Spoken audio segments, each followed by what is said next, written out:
విద్యార్థులు, యువకులు, ఉద్యోగులు, మహిళలు, మేధావులు, కవులు, కళాకారులు, సకల జనులు ఉద్యమించి ప్రత్యేక రాష్ట్ర ఆకాంక్షను నెరవేర్చుకున్న రోజు. ఇది మనందరం గర్వించదగిన రోజు. ఈ సందర్భంగా 4 కోట్ల తెలంగాణ ప్రజలకు నా శుభాకాంక్షలు తెలియజేస్తున్నా. మిత్రులారా, ఈ రోజు రాష్ట్ర ప్రజల కలలను నిజం చేసిన శ్రీమతి సోనియా గాంధీ గారికి కృతజ్ఞతలు తెలుపుకుంటూ తెలంగాణ అమరవీరులకు ఘన నివాళులు అర్పిస్తున్నాను. స్వేచ్ఛ, సామాజిక న్యాయము, సమాన అవకాశాల కోసం దశాబ్దాలుగా పోరాడి తెలంగాణ రాష్ట్రాన్ని సాధించుకున్నాం. రాష్ట్రం ఏర్పడి 10 ఏళ్లు గడిచినా ప్రజల ఆకాంక్షలు నెరవేరలేదు. అందుకే 10 ఏళ్ల ఆధిపత్యాన్ని తిరస్కరించి ప్రజలు ప్రజా ప్రభుత్వాన్ని ఏర్పాటు చేసుకున్నారు. డిసెంబర్ 7, 2023న మేం బాధ్యతలు స్వీకరించిన క్షణం నుంచి ప్రజల ఆకాంక్షలను నెరవేర్చేందుకు నిరంతరం ప్రయత్నం మొదలుపెట్టాం. మేం బాధ్యతలు చేపట్టే నాటికి రాష్ట్ర ఆర్థిక వ్యవస్థ అస్తవ్యస్తమైనది. వ్యవస్థలన్నీ నిర్వీర్యమయ్యాయి. జరిగిన తప్పిదాలను సరిదిద్ది రాష్ట్రాన్ని గాడిన పెట్టాల్సిన బాధ్యత మాపై ఉంది.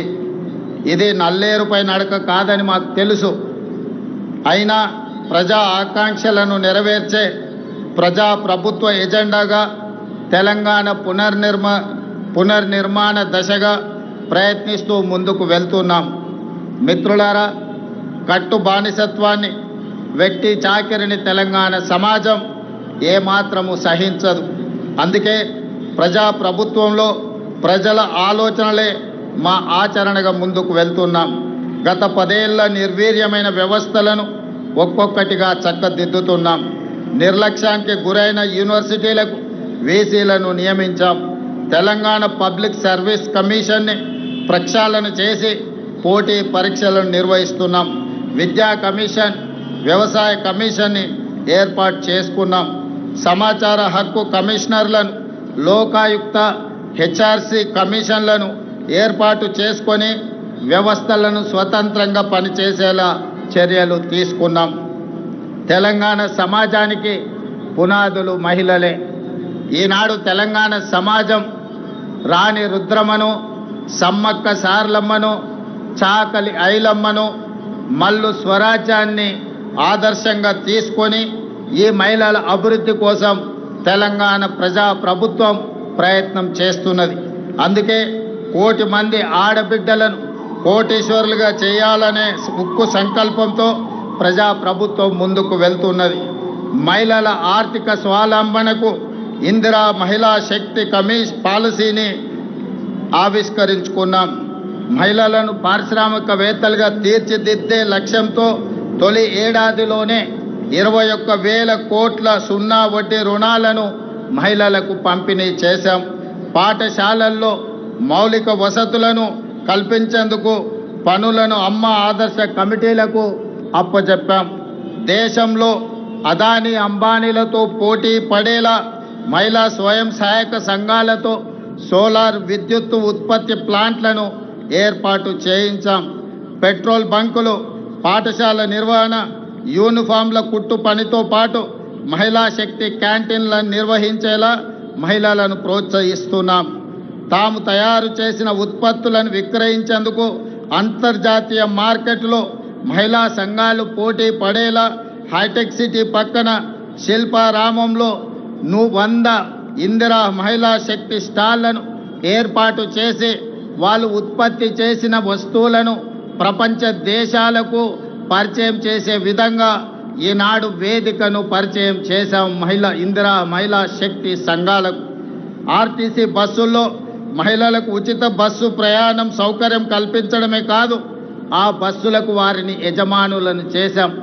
ఈనాడు ఆర్టీసీ ప్రైవేటులో ఏదైతే వ్యాపార సంస్థల నుంచి ఒప్పందాలు చేసుకొని బస్సుల నిర్వహణను ఏర్పాటు చేస్తున్నారో ఆ బస్సులను మహిళా సంఘాలతో కొనుగోలు చేయించి ఇప్పటికే 150 బస్సులను ఇవ్వడం జరిగింది.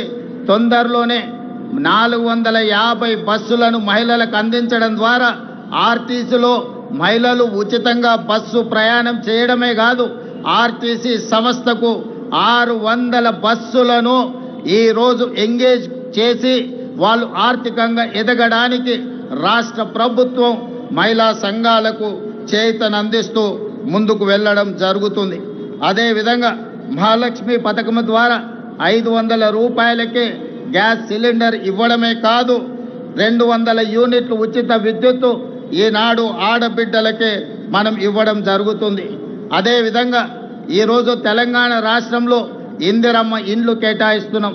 ఈ ఇందిరమ్మ ఇండ్లు కూడా ఇంటి ఆడబిడ్డ అయిన మహాలక్ష్మి ఆడబిడ్డలకే ఈరోజు ఇందిరమ్మ ఇండ్లు కేటాయించడం జరుగుతుంది. అదేవిధంగా రాష్ట్రంలో స్వయం సహాయక సంఘాల మహిళా సభ్యులకు QR కోడ్తో కూడిన ప్రత్యేక కార్డులు అందజేయాలని నిర్ణయించాం. వారికి ప్రతి సంవత్సరం ఉచిత వైద్య పరీక్షలు నిర్వహించి హెల్త్ ప్రొఫైల్ వివరాలతో పాటు పూర్తి వివరాలను ఆ కార్డులో పొందుపరుస్తాం. రాష్ట్రంలో మహిళా లక్ష్మిగా మారి సగర్వంగా నిలబడాలనేది మా ప్రజా ప్రభుత్వం యొక్క లక్ష్యం. ఇదే కాదు, ఈనాడు మహిళా సంఘాల సభ్యులు 67 లక్షల మంది మన రాష్ట్రంలో ఉన్నారు. వాళ్ళందరికీ కూడా ప్రతి సంవత్సరం 2 జతల చీరలను ఆడబిడ్డ కానుకగా ఈరోజు తెలంగాణ రాష్ట్ర ప్రభుత్వం ఇవ్వడం ద్వారా వాళ్ళ ఆత్మ గౌరవాన్ని నిలబెట్టి ఈ మహిళలతో మాకు కుటుంబ అనుబంధం ఉంది అని చెప్పి ఈనాడు తెలంగాణ ప్రజాప్రభుత్వము ఒక ఔదార్యాన్ని ప్రదర్శించి ఆడబిడ్డలను ఆదుకునే ప్రయత్నం చేస్తున్నాం. అదేవిధంగా మిత్రులారా, రాష్ట్రానికి రైతే వెన్నెముక. అందుకే రైతు సంక్షేమమే ధ్యేయంగా ప్రజాప్రభుత్వం పనిచేస్తుంది. ఇచ్చిన మాట ప్రకారం ఏకకాలంలో 2 లక్షల రైతు రుణమాఫీ చేసి రైతులను రుణ విముక్తులను చేశాం. కేవలం మొదటి సంవత్సరం లోపలనే 25,35,964 మంది రైతు కుటుంబాలకు 20,617 కోట్ల రూపాయల రైతు రుణమాఫీ చేసి రుణ విముక్తులను చేయడం ద్వారా రైతులు ఆత్మ గౌరవంతో బ్రతికే విధంగా ఈనాడు ప్రజాప్రభుత్వం చర్యలు చేపట్టింది. అదేవిధంగా ఈనాడు రైతులకు ఉచిత కరెంటు కోసం ప్రతి సంవత్సరం 15,333 కోట్లతో ఉచిత విద్యుత్తును అందిస్తున్నాం. రైతు భరోసా పథకం కింద రైతులకు పెట్టుబడి సాయాన్ని ఎకరాకు 12,000 ప్రతి సంవత్సరానికి పెంచడం జరిగింది. ఇవాళ రైతులకే కాదు, రైతు కూలీలకు, ఉపాధి హామీ కూలీలకు ఇందిరమ్మ ఆత్మీయ భరోసా పథకం ద్వారా భూమి లేని వ్యవసాయ కూలీ కుటుంబాలకు ఏడాదికి 12,000 రూపాయలు ఉచితంగా అందించే పథకాన్ని ప్రవేశపెట్టినమని చెప్పడానికి నేను ఆనందిస్తున్నాను. అదేవిధంగా వరి ధాన్యానికి మద్దతు ధరతో